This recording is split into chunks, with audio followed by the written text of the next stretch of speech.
Okay, let's move on to Brandie. We're going to shift our attention now inside of Evergreen Treatment Services, where we're implementing some of the changes that Maya has challenged us with as a society. ETS has two arms: substance use treatment clinics serving about 3,000 people in Olympia, Renton, and here in Seattle, and also the REACH program serving more than 2,000 people who struggle with homelessness and drug use. So next, we're going to be hearing from Brandie Flood, a program manager for LEAD, which stands for Law Enforcement Assisted Diversion, the program that Maya mentioned that's being replicated nationwide.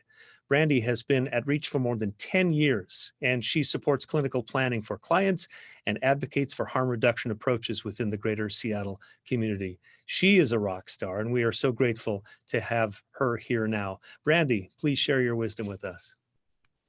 Thank you so much. Maya, I love everything you had to say about harm reduction. Harm reduction is centered on respect and dignity for drug users. It gives them the space to really get to a place of self-determination and essentially freedom. In the 10 years that I've been at REACH and Evergreen Treatment Services, I've been able to witness individuals um, who actually come to a place of liberation once they're able just to let go of the shame of addiction. And so that's what keeps me going every day to do this hard work, and especially in the times we're living in now. So I really appreciate the hardcore words you had to say about how the war on drugs have shown up in our community. And so today my focus is to talk about, how racial equity translates into the work at ETS and REACH, Evergreen Treatment Services and REACH. And as we all know, we talked about it earlier, Steve talked about, we're in a real low point in history in our country right now. Um, so it's really hard to think of the words to even say in talking about how racial equity shows up in our work, especially as an African American Black program manager working in diversion. And so for some of us, the last 8 months of racial reckoning has been new. For others, it's been hundreds and hundreds of years of this racial reckoning. And so for me, in connection to this work, where I really, really, really see how racism and white supremacy has shown up in the work I do, is the war on drugs. Um, the war on drugs has been devastating and harmful to Black and Brown people.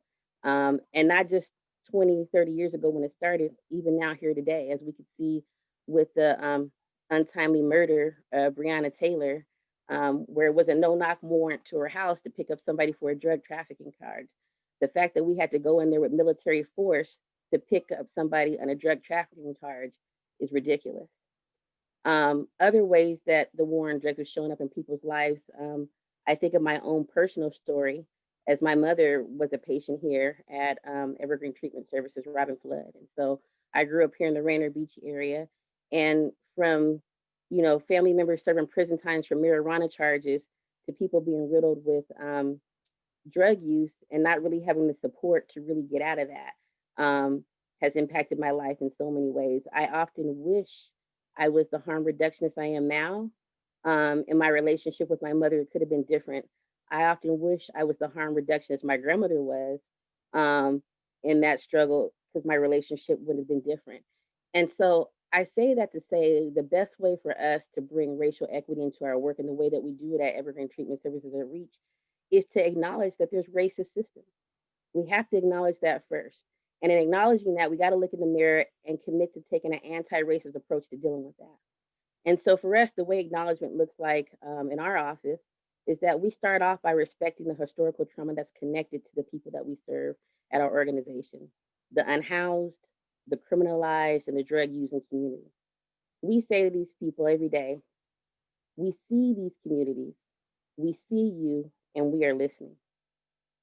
Um, every social worker has to have a plan B just to have resilience. And so my plan B is always, I wanted to be a writer. And so my self-care practice is a lot of music and a lot of reading. And so Alice Walker is one of my favorite authors. And so I found a poem of hers that I want to use some excerpts from, just to show how acknowledgement and the compassion of acknowledgement shows up in our work. And so this poem is entitled "The Right to Life: What the White Man Can Say to the Black Woman." Um, she starts off by talking to the white man, which is the racist system, and she says to him, "He has not cared for one of the dark children in the midst over hundreds of years." She says to him, "We are the children of the Cherokee, the Lakota, the Cheyenne, the Chippewa, the Iroquois, the Sioux. And today we're standing on the land and the shoulders of the Coalish people and the Duwamish people. She goes on to say to the African tribes of the Akan, the Ibu, the Ashanti, and the indigenous tribes of the Maori and the Aborigine. Where are the children of the slave coast and the wounded knee? We have to ask where they are because we know how these racist systems have committed so much genocide and harm to Black and Brown communities in our country. And so, with her making that acknowledgement and acknowledging the hurt that has happened, she moves on to tell the white man what he should say to Black women, what he should say to people of color. And this is what he should say, the system should say to us. I will remove myself as an obstacle in the path that your children, against all odds, are making toward the light. I will not assassinate them from dreaming dreams and offering new visions of how to live.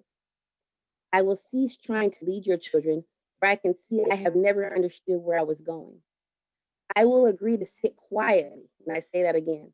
I will agree to sit quietly for a century or so to meditate on this. And she replies, Black women reply, women, people of color reply, we are listening. And I use that excerpt to talk about how we show up through a racial equity lens and do this work in Evergreen Treatment Services and Reach. We approach and serve from a place of respect and dignity. We utilize the tools of harm reduction, radical outreach and hospitality, healing-centered care, community health approaches, and racial equity. Racial equity is at the center of our work. Anti-racist approaches is at the center of our work, to the point where we're even intentional about the contracts we choose.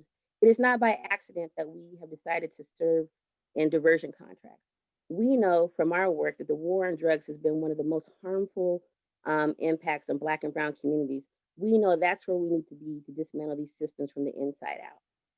I want to share a story about one of our clients, and for confidentiality purposes, I'm just going to call her Janice Doe.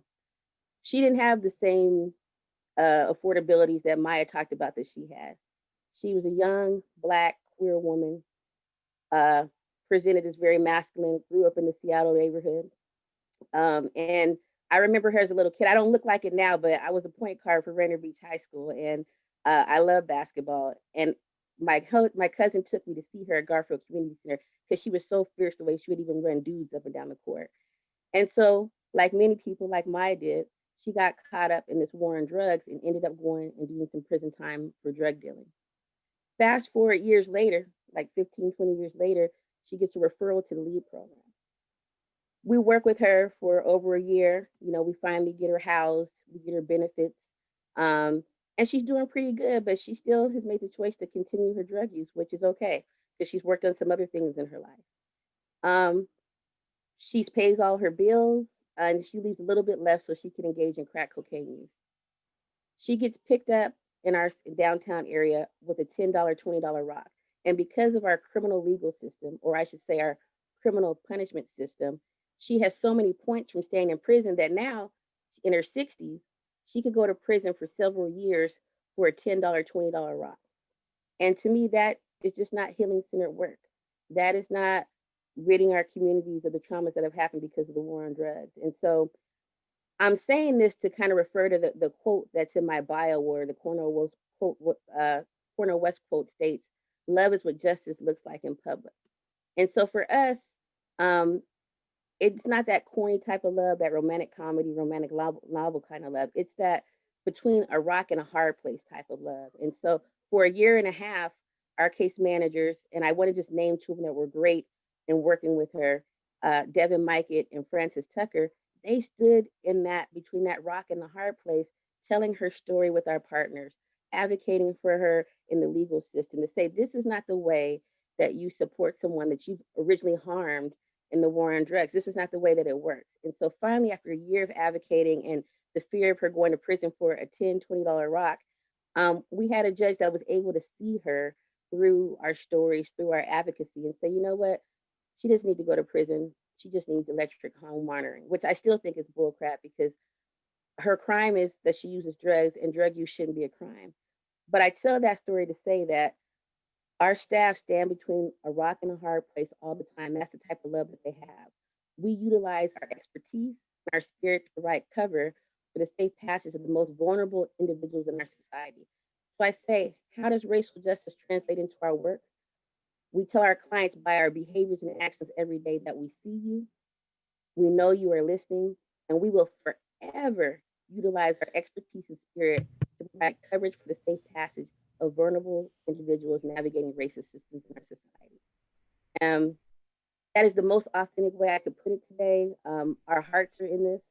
We show up every day because our heart is set on this work. And so I appreciate everybody who's taken the time to listen to our stories of work and be on Zoom with us. Thank you. Wow, Brandie, thank you so much.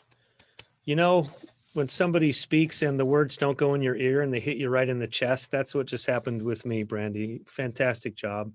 And thank you for the work that you're doing to change lives. Keep it up. We're proud of you.